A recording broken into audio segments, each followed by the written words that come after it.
1160 AM KBDT proudly presents Life Solutions, coaching, counseling, naturopathic medicine, insights for successful living, and getting better with Ann Beal.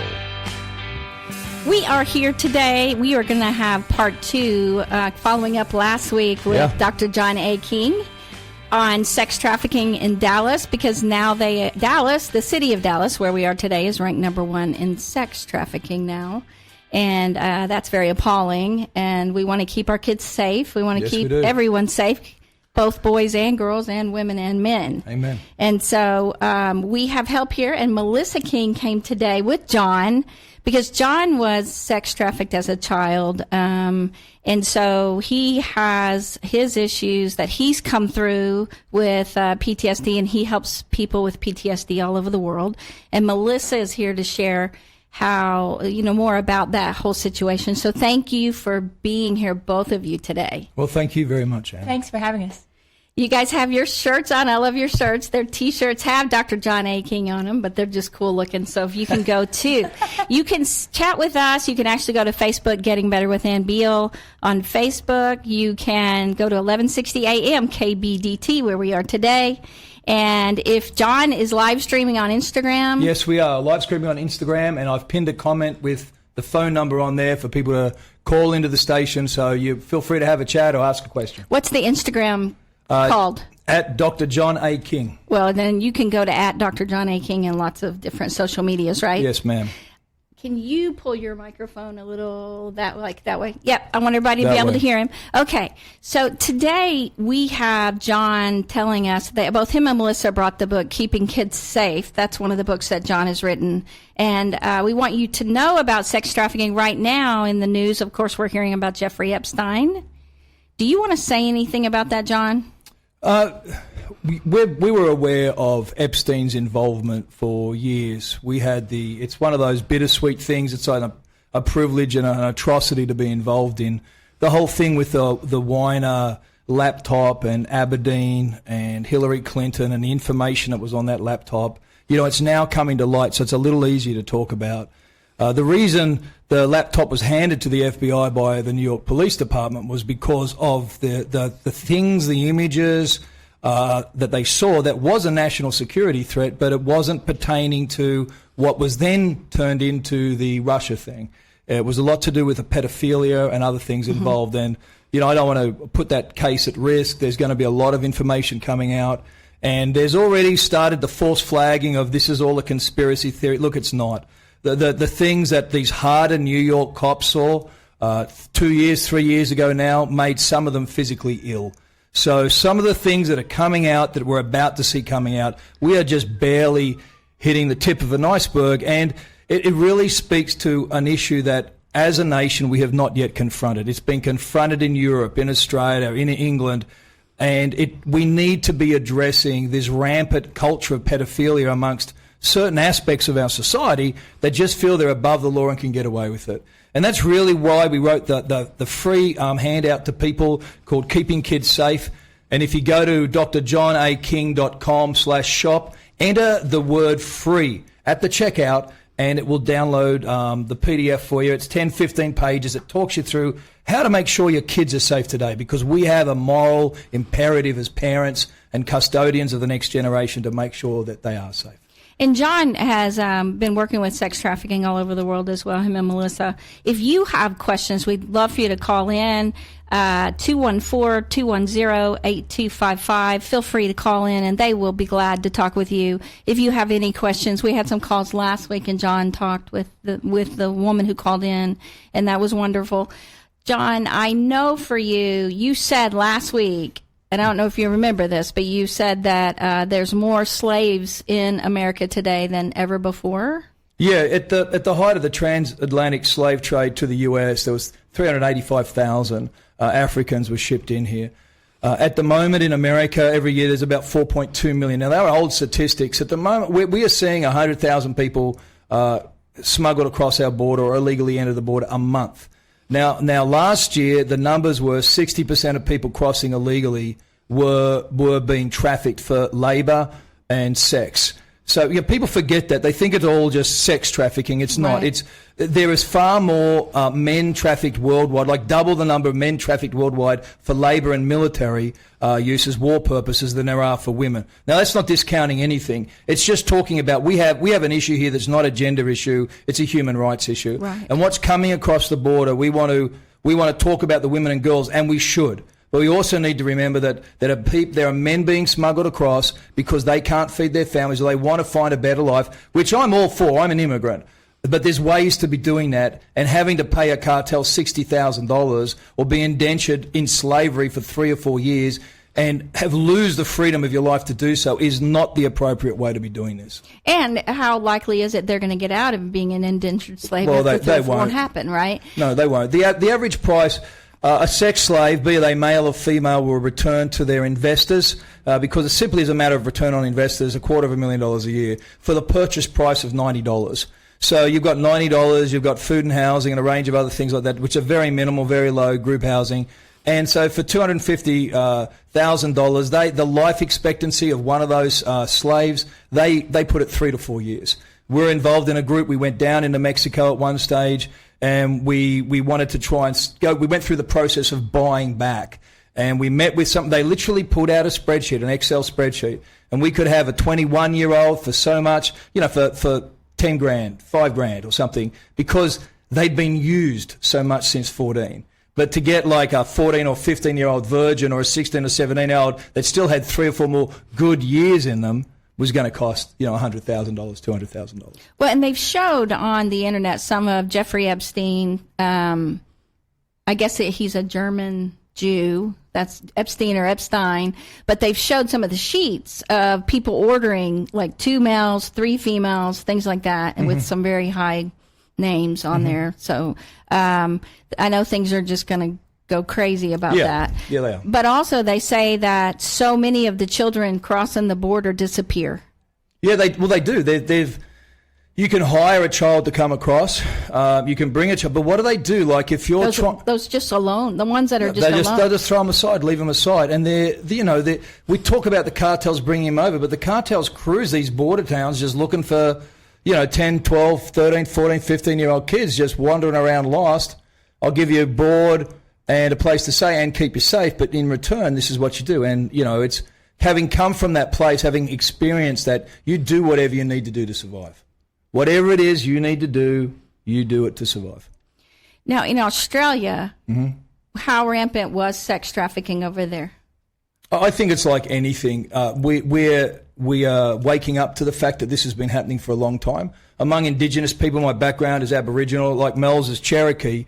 The sexual abuse, trafficking, disappearing of Indigenous people in Australia and in America is horrendously high. I have a tremendous passion to try and do something around Native Americans, a little bit because of my past in Australia and what we saw with the Forgotten Generation. But because whenever you look at the statistics, they are so much higher amongst American Indians, yet they're not addressed in any forum or format whatsoever. And I find that horrendous, particularly when it comes to PTSD. There's an entire nation that has been generational trauma. And I know we want to talk about the African American community or Latino community and even the poor white communities and all those sorts of things. I get that. But if you want to really look at the hard numbers, and if we're going to put our money where the need is, the greatest need is amongst American Indian populations. Mel, I know for you, because you guys have kids, do you worry about them? Because I know people are wondering how to keep themselves safe, their kids safe. You guys have this discussion with them about how to keep them safe? We do. We share, and they're a little bit older now, so we share as much information as we feel like we need to about John's past, about the world that's out there, the dangers, and we do. It's an ongoing conversation. I think the most powerful thing you can do with your kids is to stay engaged with them. Yeah. So some of the things that we talk about in the Keeping Kids Safe manual, and you're going to need this because we're discussing this now, but there's no way we're going to get through it. Go to the website, drjohnaking.com/shop, enter the coupon free. So there's been a 2,026% increase in pornography in America in the last 10 years. That's child pornography. Child pornography, that's correct. 55% of all images worldwide are of American children, or they're on servers that are here in America. And the FBI has been working at it.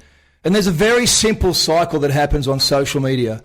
Twitter is the legal porn hub. You can see anything that you want to on Twitter.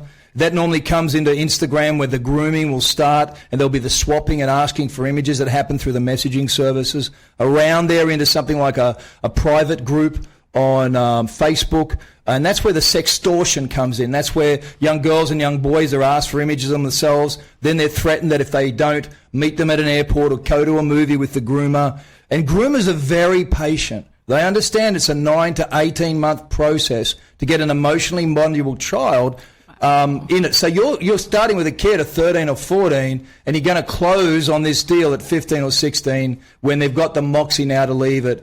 And there's a range of things that groomers do, and so that's part of the cycle. So to think and say to yourself as a parent that social media is safe for your children is massively naive. And the other thing that is massively naive is pretending that you can isolate your kids from this. I don't care if you're Amish. Your child will find a way someday to have a phone and view and tap into the internet. And as I said last week, a cell phone at the end of a child's arm gives them access to every range of pornography and groomer that's going to come their way. And, we were in one situation in Fort Worth, a child from a very good home.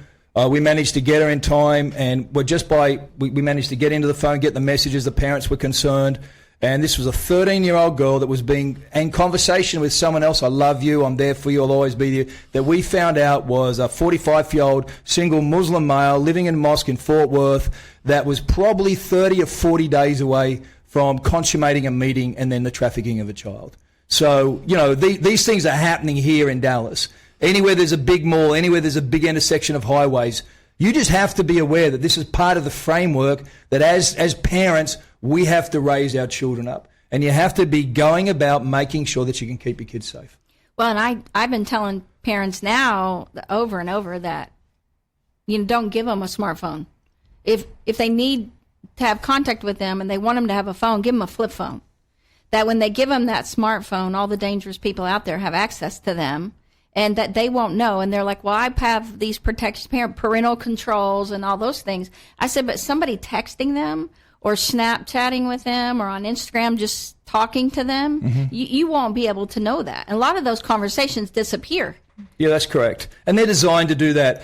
Snapchat was actually started as called Peekaboo, and it was aimed to swap naked photos and it would disappear after a while. So that is the culture that sits behind Snapchat. And it's designed around that way. But, Instagram is the place where the majority of the grooming conversations take place, then over into Facebook. So, I understand what you're saying about the flip phone. There'll come a time where those children will either inherit, or have a smartphone. Right. And you, as a parent, you need to, even if you start them with a flip phone you're going to have to graduate them to being aware and asking questions. And some of that is going to be a very, not harsh, but it's going to be a very deliberate conversation with your child about the nature of the world.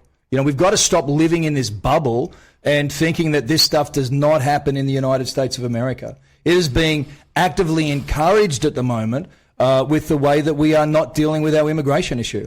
And that is not a political question. I don't care what colour you vote, but I'm telling you straight up, if you do not deal with this, we are going to have hell to pay for it. Well, and so what you're saying is that just in general, it's becoming part of the culture. It is. It's very much pornography is part of the culture. Child pornography is part of the culture. What do you think the pedophile movement at the moment, LGBTP? I identify as a 13-year-old boy, therefore I can have sex with a 13-year-old girl. I can't help myself. Absolute bull stuff. Rubbish. Okay, you guys stay right here. When we get back, we're going to talk more about how to protect your kids, and we're going to talk about what to do if they've been traumatized from it in any sort of way, even on the phone. Stay right here.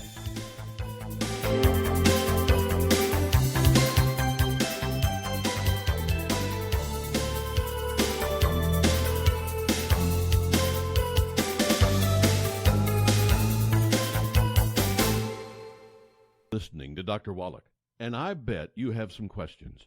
We want to help. Ann Beal on 1160 AM KBDT. We had an interesting discussion on the break. I was telling John and Melissa about, that one of our clients, just a lot of them are taking the teen guys are talking girls into, they'll pay them like $50 to send them a naked picture of any part of their body. And then they'll turn around and they sell it to their friends for $25 to all their friends. And we were talking about that. It was like, and you guys said that was like, what? It's trafficking in pornography, child pornography. So there at the high school. Yeah, we had one incident with a 16-year-old boy and a 16-year-old girl from Virginia. He was in Texas, sent him a naked picture of herself, and he received it. He was not engaged. It just came via to his phone. And I pointed out to him and the father that the father is now involved in trafficking pornography across state borders because he owns the phone. Even though it was something to do with the underage son, he is legally responsible for that. So I encourage him to go straight to police and have a conversation with the police so it's on record that this happened and they could follow up with it. And the police were incredibly understanding with it. They see it all the time. They see it all the time. It's not a new thing. Well, and it is. It's against the law for these, and that's what these parents told this boy is that, you know what, that's against the law. That's child pornography. It's on your phone. They did not go to the police, though. And he was like, I didn't know. I didn't think it was a big deal. Everybody's doing it. But it is a big deal, and the parent who owns the phone is the one that will get That's correct. The charge. That's the That's felony the charge. unfortunate reality, parents, is that you are responsible for what your kids are doing on those phones that you pay for on your family plan. Unless the child pays for it themselves, and then the child But is if they live at responsible. home and they're Right. 16 under that roof, they're still the responsibility of the parent.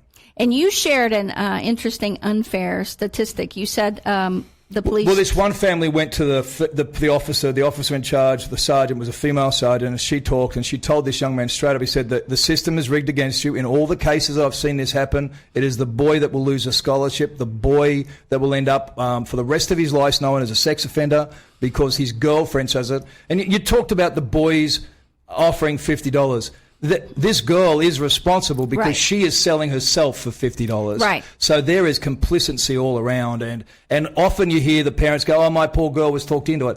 Well, we've got all the empowerment woman, princess, warrior, goddess crap going on, and at some point you can be a warrior, princess, affirmative woman, but you got to then take reactions for sending pictures of your boobies to some kid. Yeah, you're responsible. You're responsible for who sees your boobies and who not, and that at some point this level of responsibility and this collision with technology, it needs to take place. We can't keep it's not that you don't trust your kid to have a smartphone or a cell phone.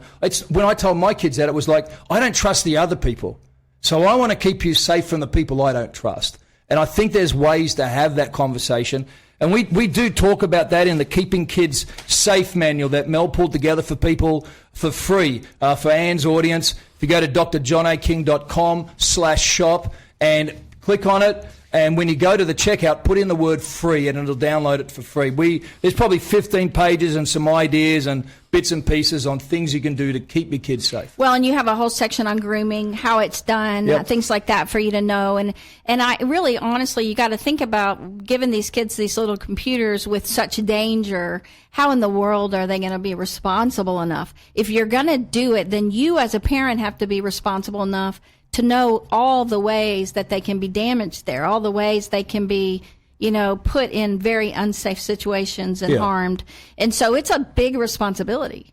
Yeah, it is, man. It's hard. I think the bottom line of what we really try to do is give parents permission to be parents, Yeah, that's good. to walk in, to intrude on your child's so-called privacy. Take the phone off them, look at They everything. do not have any privacy if they live under your roof. And that's what we tell them. is Computers just in the be lounge parents. room, be parents, make sure what they're watching. And with the pressure of all these, a lot of these so-called social media famous women, they got there with their sex tape. So if they want to take it, and it was all someone else's fault. Yeah, right, I love. Yeah, okay, sure. A little bit like the casting couch or whatever. So you do this and you send this thing and you post it on, and people going, wow, she's a billionaire, she's a millionaire. Wow, if I take pictures, I can start it. And that's when human trafficking, that's how it happens. That's how it happens. And it's also how men get dragged in too. Oh yeah, They- it's a terrible. So really being responsible one to another as couples. Absolutely. To check each other's phones, to help be accountable one to another, because men and women, you'll get so sick and be vulnerable to being the ones that are help paying for all this trafficking. Absolutely. All right? And so we just throw that out. Okay, guys, when we come back, we are going to talk about what to do for the trauma. If you know people, how to tell them to get help. If somebody comes to you, just what to do. Stay right here.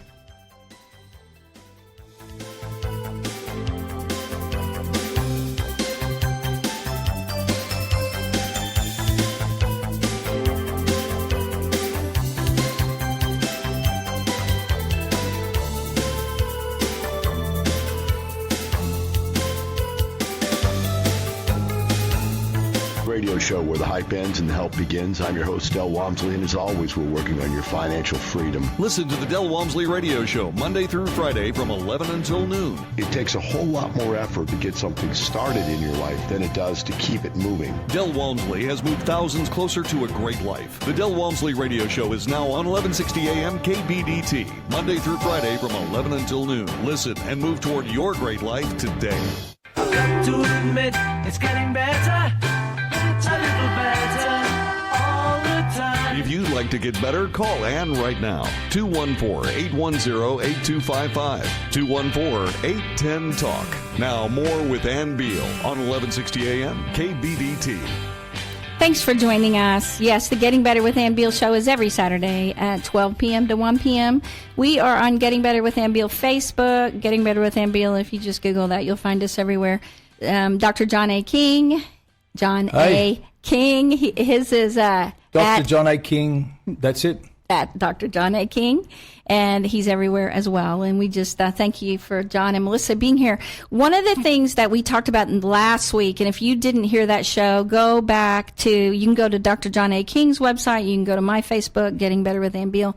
Is it on YouTube yet, John? Yes, it's up on YouTube. There's a link on the website. And so you can hear the first show. John shared his story about being sex trafficked by his parents. And so it's a story about him, but also how sex trafficking happens, things like that. But his own PTSD journey is an incredible journey, and a lot of that is detailed in his book. He has the hat on today, hashtag deal with it, living well with PTSD. And his wife, Melissa, who he calls Mel, is here today. And I wanted her on so that she could also share going through that with him and a lot of the recovery things, the tools as a spouse, just their journey together. So it's a very exciting journey. And if you guys would just share, because John was, let me just say this, as far as PTSD, and I see with our clinics, we see a lot of PTSD. And, vets with PTSD. Yeah. And so John's PTSD was one of the worst that I had ever seen. And so when you read his book, you will see that. And so the fact that he's worked his way through that to live a good life, a successful life, this wonderful life, that's what I want you guys to share, how you did that. Sure, absolutely. And I think at the time when you're going through it, you don't realize that you're working through a recovery, or you're just sort of in the trenches, kind of head down, surviving. Making it happen and making it work. And I think the bottom line of what we want folks to take away from the book is hope that if it can happen for John, and if we can work it out together, then there's hope for anyone that they can do it. And I think one of the first things we did with John was sort of walk through the process of defining a new normal for him, that John 2.0 is what he calls it, is a different person with different needs than John 1.0. So before the onset of complex post-traumatic stress disorder, he was a different person. And so it's okay to redefine what a normal day looks like for you, to redefine what your even simple things like what should your bedtime be, what should your get up time be, and it's all about managing just the new person that he was dealing with, that had different needs, different strengths, and sort of how to take advantage of that and make it work. And so I think one of the things that we sort of did together was help him map that out. Yeah. She was really good. Mel coined the phrase turning stress to strength. and PDS stress into PDS strength. So we spent a lot of time looking at what I was now good at and celebrating that, because I just couldn't do those old things. And Melissa's never known me, well. She never knew John 1.0. She only ever met me after the recall of the events. So she in some people's eyes, she's only ever seen me as broken, but she's never spoken to that. She's always spoken to the greatness and the health and the wholeness that she was believing for. Good. All I could see was this brilliant man who just had some challenges he was working through. And so She was a little naive. He is brilliant, and that's part of the part that's so hard with his struggle, is that you loved him so much, but he was struggling so much, and even just the triggers. I was wondering, because a lot of people have those triggers, and they don't even really understand them. You said that really Mona, who you saw for 3 weeks and did EMDR with her. Yeah. But Mona helped save your life, and Mel helped save your life, really. Yeah, Melissa made 2 random phone calls that were very sovereign in their timing when I was contemplating both barrel and a bottle. And she just made random phone calls and just talked about random stuff, good things. I didn't know at the time. I had no idea that he was struggling. I just called up and said, hey, you'll never guess what happened today, and blah, blah, blah, blah, blah, and just went on talking. It wasn't until she read the book, the first draft of the book, she realized she'd had such an impact. What Mona really did was but after she declared on her first meeting that I was the worst case at 30 years she'd ever heard, and she wasn't possibly going to be able to help me, and thanks very much. And my response to her, well, I'm only telling this to one person once, so I'm never doing this again. It took me a lot of moxie. I flew out of state to do it. And so we came to an agreement. What Mona did was on the second or the third day, she gave me a word, and she said I was the most resilient human being that she'd ever met. And I now had a word for what I was, as opposed to abused, assaulted, raped. They were the words that at that stage were defining broken, heading towards a divorce, estranged from a kid, incapable, loser, but all those things that run financially broke. I was now resilient. And that one word, I hung on that one word for probably 4 years. And every day I would just get up and say, I am resilient. And I still do it to this day. If I'm anything, I am resilient. You can't kill me, you can't beat me, you can knock me down, but I'll get up because I am resilient. And that's what Melissa saw. I think, and if you have something to sort of hang your hat on, and no matter how dark the day is, you can say, but hang on, I'm resilient. And I think my responsibility as his spouse, or someone who cares for him and loves him, is to look at him and see him trying. It doesn't matter how bad the day is or how much he seems to be, failing or struggling. I see him trying. He got out of bed today. He's doing his best. He's going out the door to try to provide for his family. Whatever it is, look at him and try to see him and see him trying. And so I think that's really important for anyone who cares about someone with PTSD. It can seem overwhelming, the struggles that they're facing. But if you focus on, really trying to see them and see them trying. Yeah. I think one of the greatest things, and babe, why don't you talk about the whole caregiver thing you've seen in other people? Oh, yeah, I've seen it happen a lot of times where a spouse will take on that caregiver role instead of staying firmly in the spouse position. I am John's wife. I am not his caretaker. I am not some sort of mother thing, so I think that will destroy your relationship with your spouse if you take on that caregiver role. And so I'm his partner, I am his support, I'm his wife, you can't make love to your caregiver. So you can't make love to your mother. It's just having done that as a 4-year-old, I don't recommend it. No, and I think that it does change your relationship, because people are not attracted that way. They're not attracted to a caregiver per se, or a mother, or a parent. Yep. Yeah. So it does take away so much from your relationship when you have that change in power from being equals and partners. Yeah. Yeah, And very so- much so. And she's tremendous at that. And yet all of that, she's an incredible help to me. I mean, in any way, in every way. But she does it from a place of being my wife, and seeing me as her husband, not seeing me as a victim or broken or, anything else. So I have a responsibility to my thoughts and my thinking towards him.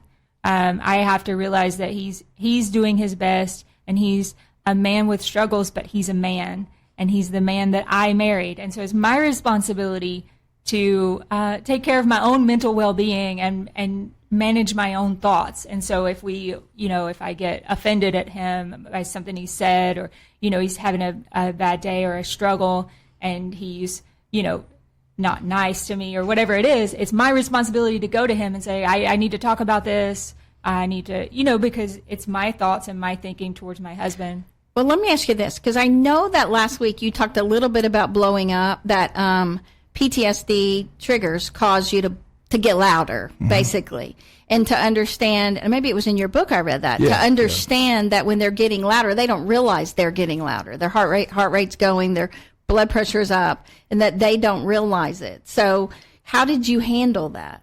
I spent a lot of time early on learning not to take that personally. And we developed, just between us, what's going to work for us? What are the physical cues I can give him that I hear him, I see him struggling, and I hear what he's saying? Because if he knows that I can hear him and that I'm cued into him and paying attention, then the volume comes down.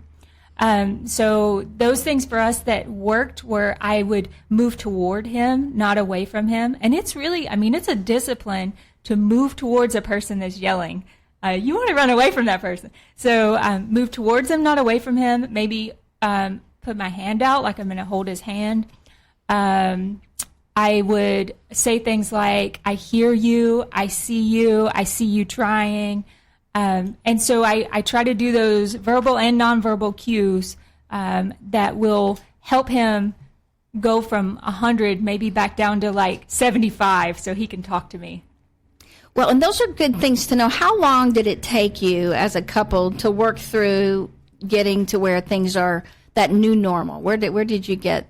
How long? We're working on it this morning. Yeah, we still do it every day. And I think that's one of the misnomers is people think you get to a place where it's like Disneyland again. It's not. We're committed to each other as a couple to manage whatever it is and make a life together. And I think that's the biggest commitment that you can do. Because I wrote a very simple piece of poetry, my first book was a poetry book. It says simply, I scream to be seen. Volume is never about Melissa. Right. Volume is about this broken feeling in my soul, and it grates like glass, and it just it hurts so much, and that it's like screaming if you cut yourself or in your pain, and it's like my soul gets broken sometimes, and it just gets volume to try and get rid of this angst, and when Mel came to understand that, and we spent a lot of time, we still talk about that. I'm never screaming at her, never scream. I'd never raise my voice at my wife. I raise my voice at the rest of the universe. And she, because she's my wife, is often in the vicinity. I'm in the path, sometimes of the storm. And even in the midst of it, because you could get really ticked off if somebody's yelling at you and they're saying things that aren't very nice. And in the midst of it, if I can say, no, he's not upset with me, he's just upset. And so that helps me. Do we get it right every single time? Heck no. We get it right a lot more now. We do. Yeah. We are getting a lot better about that. Well, and let's talk a little bit about nutrition, because I know your diet is you're very careful with food now. Uh-huh. And I know recently you said you were doing keto, Yeah. and there's reasons for that you're careful with what you eat. And you told me like the orange dye color makes you,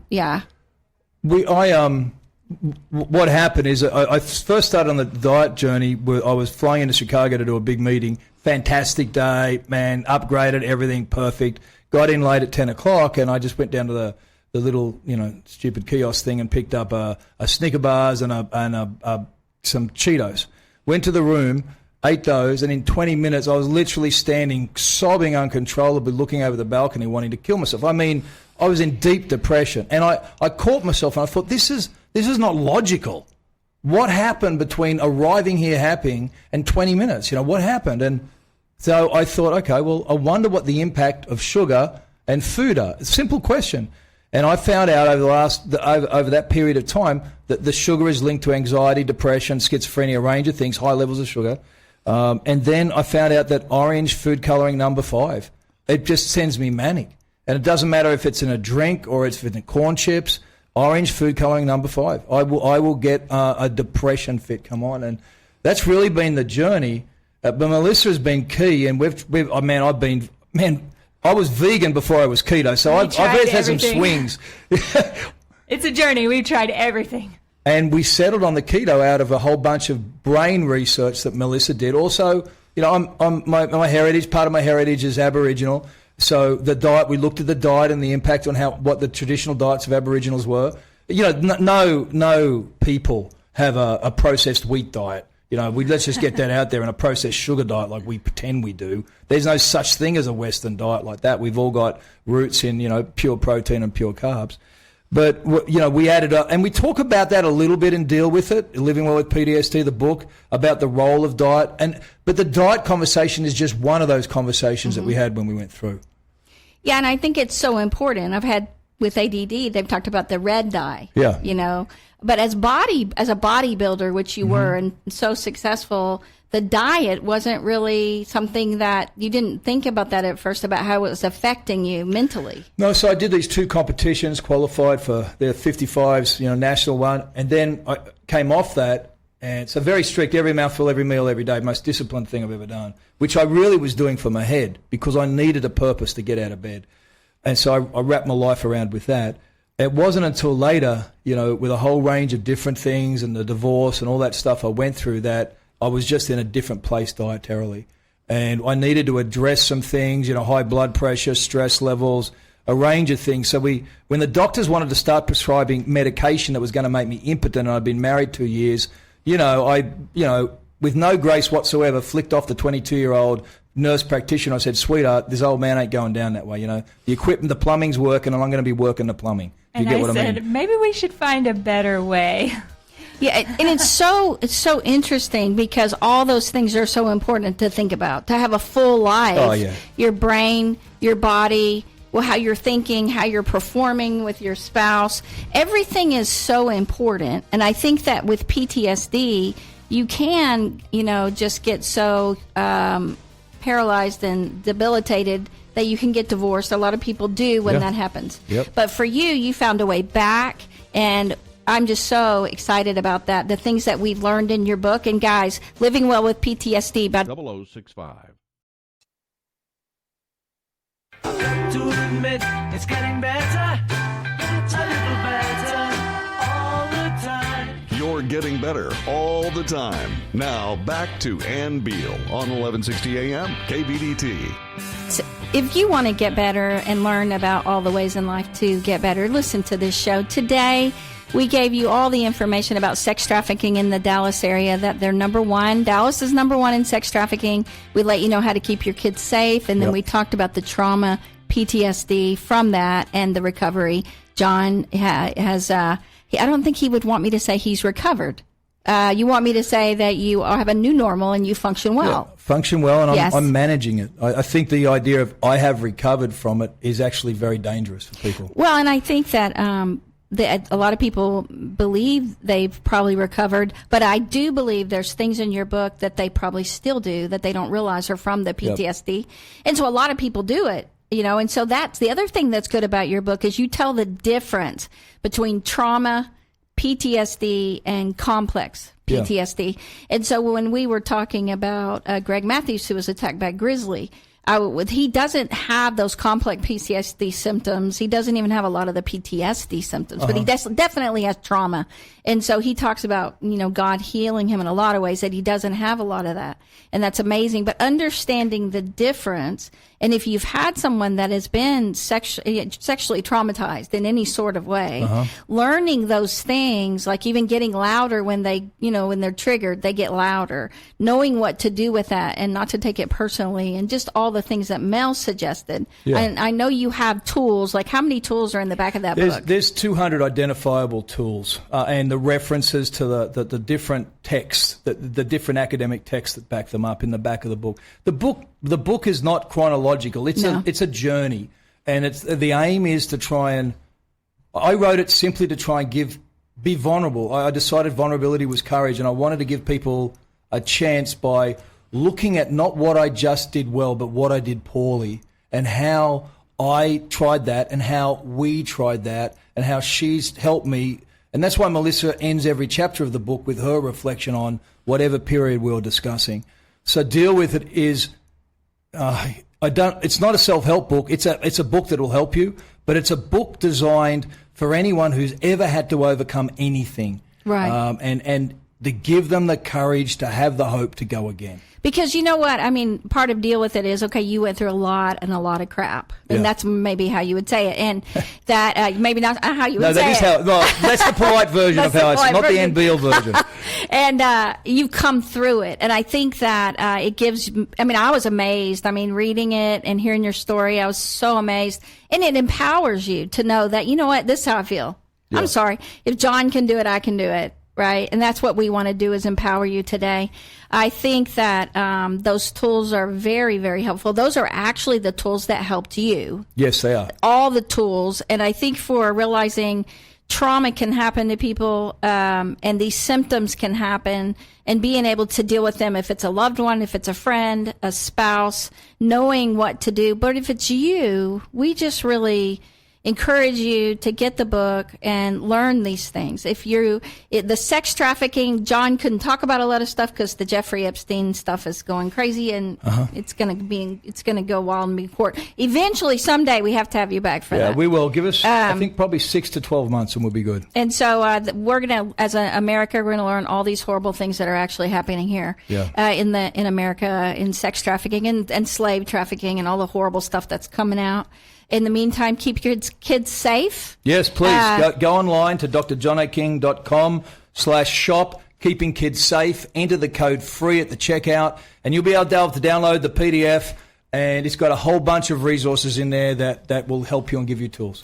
Yes, and I like that it says, give them a voice, end human slavery and sexual abuse. And I want you to just support what John does. You can donate at his website for this whole organization that he is working with, and to help end sex trafficking and slavery. And as we said at the beginning of the show, there's more slavery now in America than ever before. That is just such a tragedy. So we want you guys to just be informed, to keep yourself safer. And just thanks for joining us. And we will have John and Melissa back on again. And definitely after the Jeffrey Epstein stuff, right? We definitely will. I got to get him to tell me all that. He's told me a little bit. We can do that over coffee, love. Do it over coffee, but not on the air. In the meantime, you guys keep coming back to get better, and let's get better together. Hey, thanks Instagram. Thanks Facebook. Thanks you guys. Universe. Thanks for being here. Thanks, Chrissy. Thanks Jim. So much, Ann. Thanks to you guys out there, all my tech crew. Thanks, John and Melissa, for being here. Thank you so much. Cheerio, love.